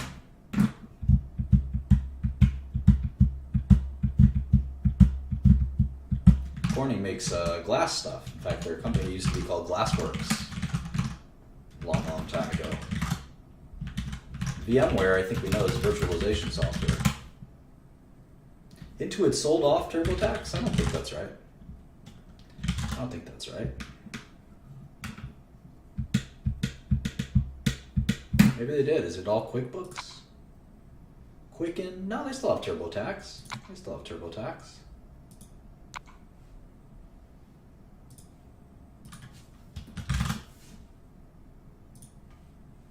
All right, VMware.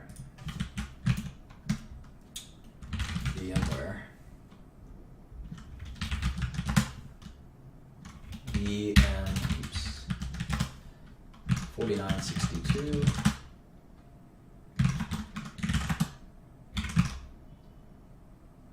Oh.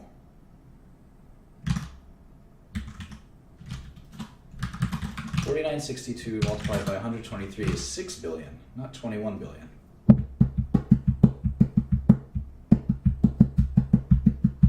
This is the Class A shares. There's different kinds of shares, I'm guessing.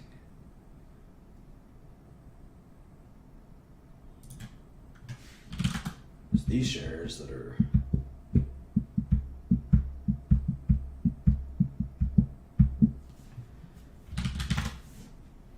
unlisted, I guess.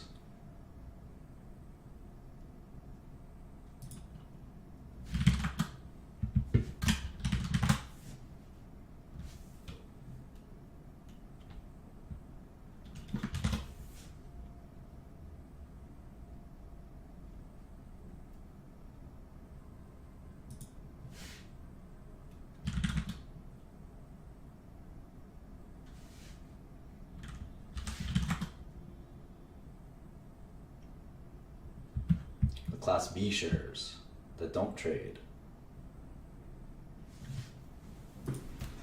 So we'll work on the VMware's shares outstanding in a second. Oh, here we go. EMC is 300 million of them. So you got the 300 million of the B shares, and you've got 123 million. So that's 423 million. That's why it's a $20 billion company. ARM Holdings. What do these guys do? Looks like they make semiconductors. I don't know anything about them though. And that's a London stock.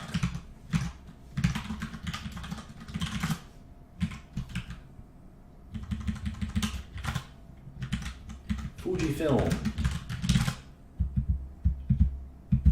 Imaging, information, and document solutions. They also make film, digital cameras, and stuff like that. I guess we can call that consumer electronics.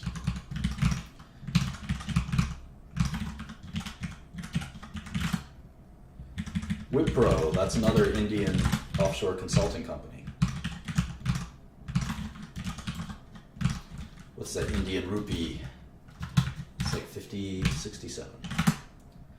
Okay, SK Hynix. That's one of these Korean. Let's see, this is the only Korean company we've seen thus far. They make DRAM. How about that? And look at their stock price, 30,000 won. A won is like $1,000. 1,000 won to $1, I think. Let's see, KRW, right? Is 1,200 won to $1. That's the first Korean company we've looked at.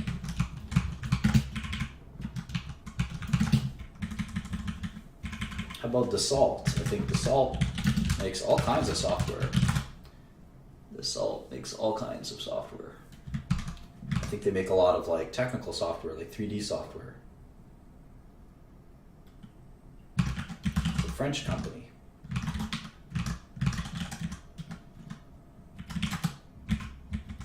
HP Inc. That's the consumer facing part of HP now, I guess. They make printers and stuff. So 2 minutes left. So I want you to think about which kinds of companies do you want to select on. I'm going to make, do we want to work on? I'm going to make a, what's that kind of survey thing called? It's a fast survey, snap survey company that I always use. Do the quick surveys.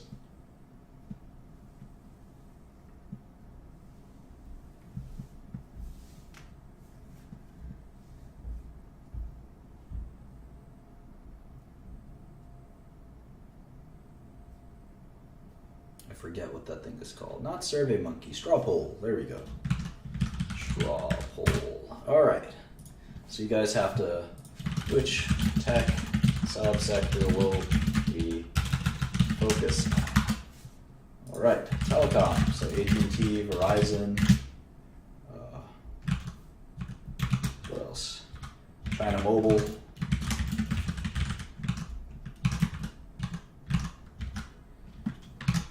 Internet. So we'll do Google, Facebook, Amazon, Tencent, Alibaba, these types of companies. We can look at consumer electronics, Apple,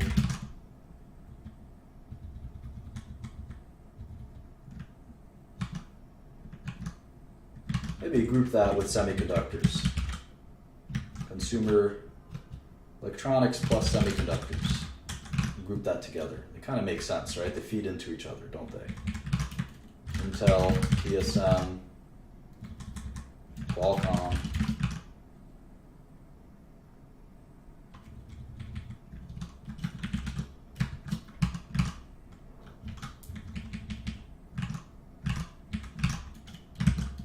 Consulting, that's going to be boring. I don't think anyone's going to vote for that.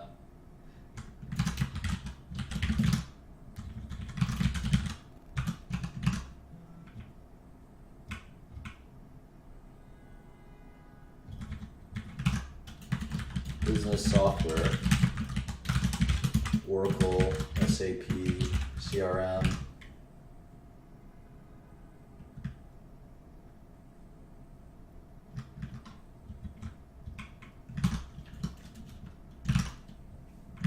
Microsoft, right? I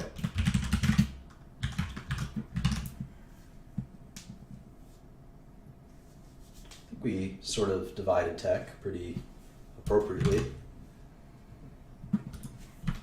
Networking.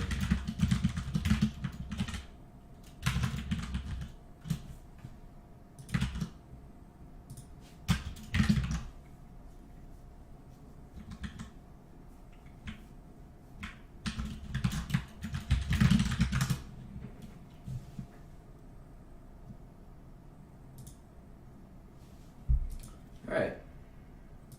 Well, think carefully about which one you want to look at for the next several months together. We're going to go on a journey and we're going to sort of graduate from basic stuff to more difficult and deep dive analysis. That'll be a lot more interesting. And maybe we'll actually act on our research and make some investments. I probably should talk to my lawyer and make sure I have some disclaimers and things like that. But is the link broken? The link is broken? Doesn't look broken to me.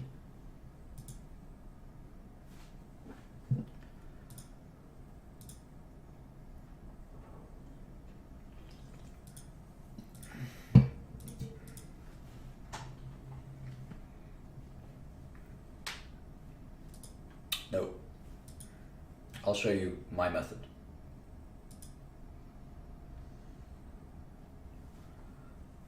Alright, so we'll check the results close to the top of the hour.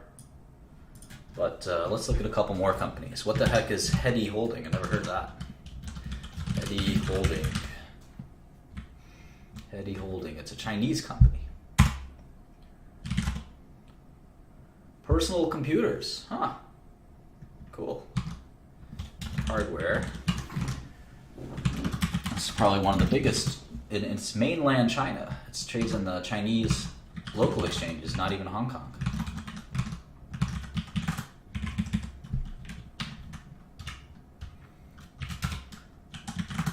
NetEase. That company's name is so familiar. NetEase.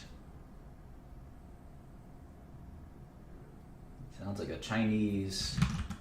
Seems like a Chinese internet company.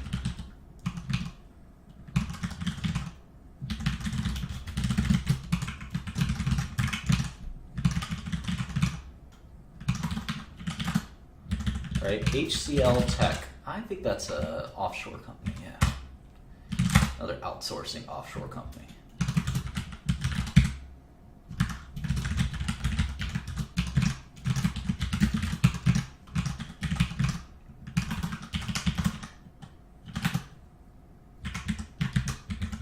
Cerner, that's a healthcare IT.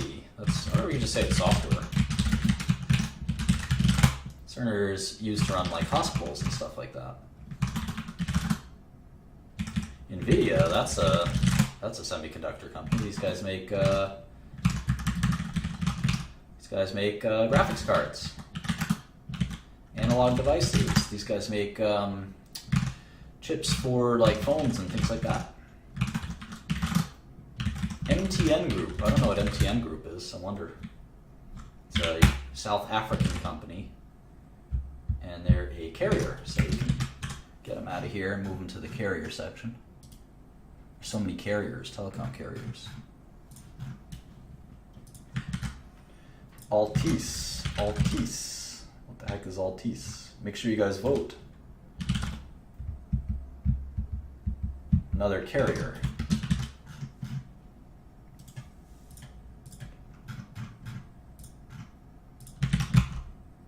Sure, everybody's voting. We'll check the results in a few minutes. Who the heck is Naver Corp, Korean company. Naver Corp provides internet site with online game, Love this Korean, guys. This is an online game. You play.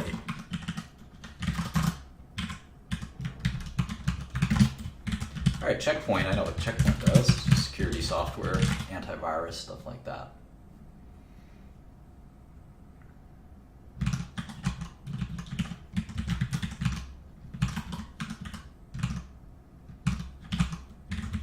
SanDisk, don't they do like, yeah, Flash?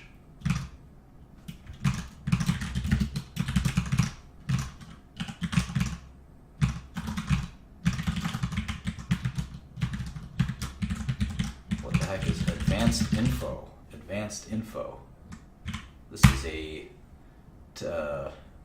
Thailand, yeah, Thai company. Advanced Info. This is a carrier. Local carrier for Thailand. Big company. All right, Capgemini is another consulting company. French company, I didn't know that. Computer and management consulting.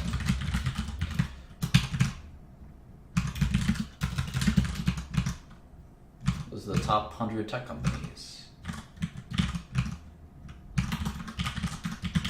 All right, so let's check and let's see which is the sector that we're going to be focusing on. No, of course Kurt Cobain's credit card doesn't work. Come on. And don't interrupt the finance lesson with a irrelevant question. Okay, so these are the top 52 tech companies, and the 52nd one is a $15 billion company. Approximately a $15 billion company. It's a big industry, so we need to focus on one part of the industry. One part of the industry. So which one is it going to be? You guys voted internet by far, 98 votes. And the internet and then electronics and semiconductors are second. So maybe we can do electronics and semiconductors as well. Maybe we do both. I don't know.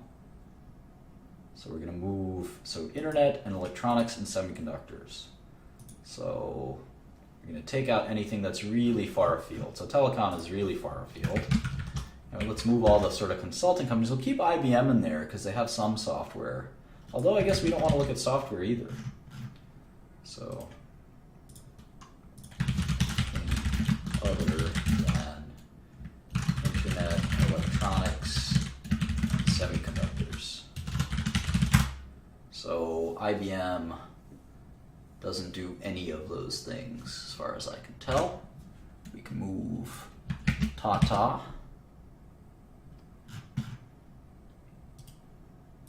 We can move Cisco, although, yeah, we can move Cisco.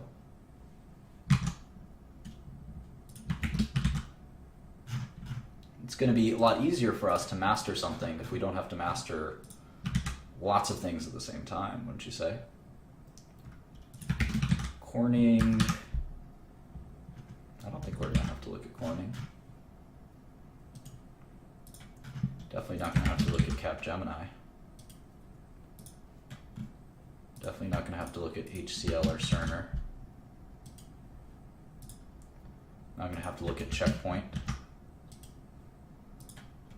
Dassault. Wipro. This makes it a lot easier. We can cover this ground, you know?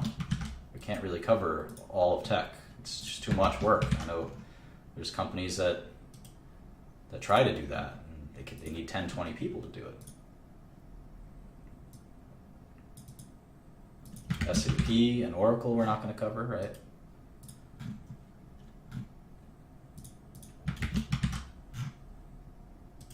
going to focus on the internet, and then I'm going to look at electronics and semiconductors a little bit too.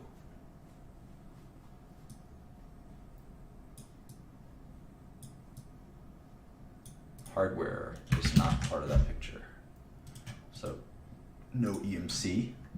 No SanDisk. No Ericsson. No Salesforce.com or Intuit. Or Adobe. Put that all back here.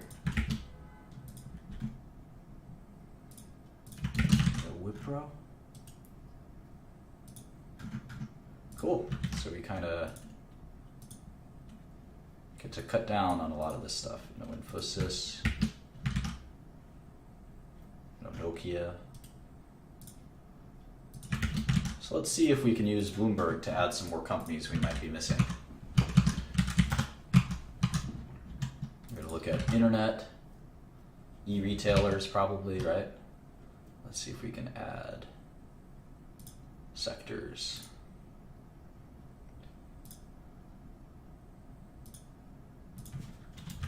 Internet media, internet-based services. If we change this to, oh wow, look at that, they kind of change. Okay. Internet, and electronics, consumer electronics.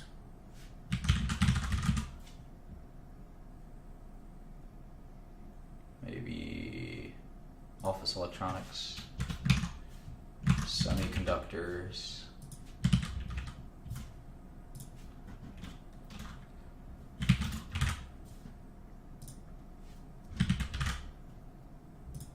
maybe e-commerce, retail, e-commerce, discretionary, there we go. I'm missing anything else? Internet, e-commerce, semiconductors.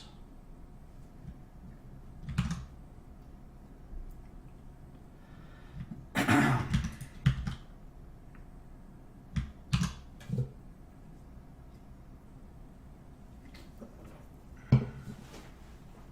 think that should be it. There are 2,000 companies that match this criteria. Wonderful. We're supposed to be narrowing things down. I'll close the straw poll now. Priceline. There's one we missed. Priceline. We can kind of move the subsector stuff out of the way now. Priceline. What else? Netflix.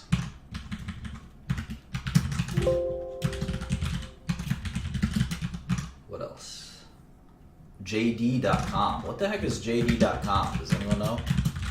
Never heard of it. Sony.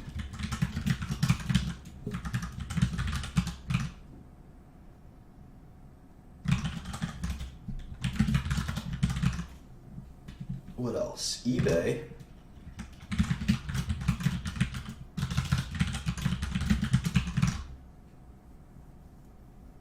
There's a couple here that we missed, so.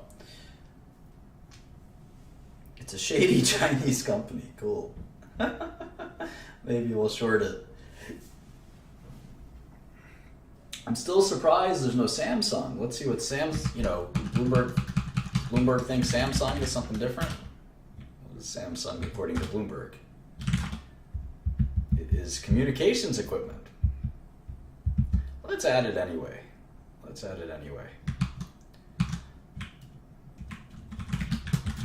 Samsung. All right, let's see what else Bloomberg has for us. Panasonic, Nintendo. Those are two that we didn't have. Just gonna list them down here. Panasonic, Nintendo, Hangzhou, Hikvi, Expedia, C-Trip. What else? LinkedIn. Cool. Infineon. What else? Skyworks. Wow, that company's really grown, Skyworks. Rakuten. I know what Rakuten is. Lam Research. Xilinx. These are like both semiconductor companies. Micron. Twitter. That'll be fun. Micron. Twitter. MediaTek. KLA Tencor, these are such different companies. Maybe we'll just look at internet separately. KLA Tencor, Tokyo Electron, Premier Tech, Renaissance Electronics or Electron, Maxim, Microchip, Kihu 360? What the heck is that? Kihu 360. Never heard of it. VeriSign, Neuromama. Who knows what Neuromama is? The heck is Neuromama? TripAdvisor. Wow. You know, TripAdvisor is a $9 billion company. Advanced Semiconductor. LG Electronics. 58.com. I don't know what that is. Zalando,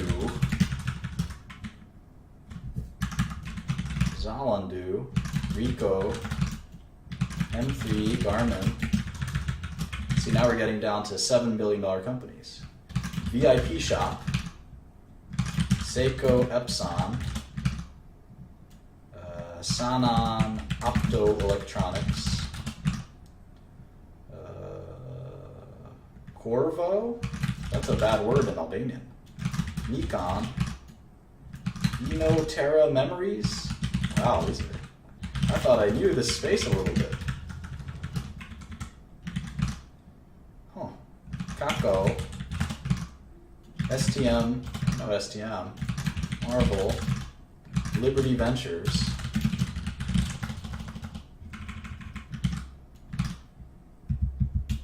Auto Trader,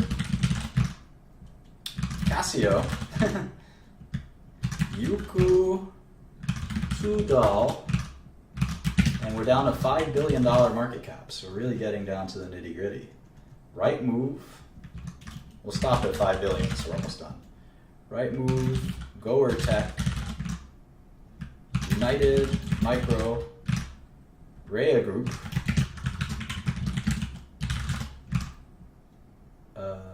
Mercadolibre,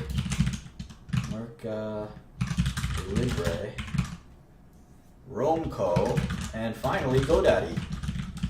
All right, so we have 88 companies to look at that are 5 billion or above in internet, semiconductors, and consumer electronics. So thank you for joining, and we'll maybe look at the smaller companies someday, and we're going to have to figure out how to segment all of this, but thank you for picking out these sectors for us to look at. I hope you learned something about Wall Street, ADRs, sort of my opinion on recommendations, kind of went over a bunch of stuff today, and we'll be back probably tomorrow with some more. So thanks so much for joining. Have a good one.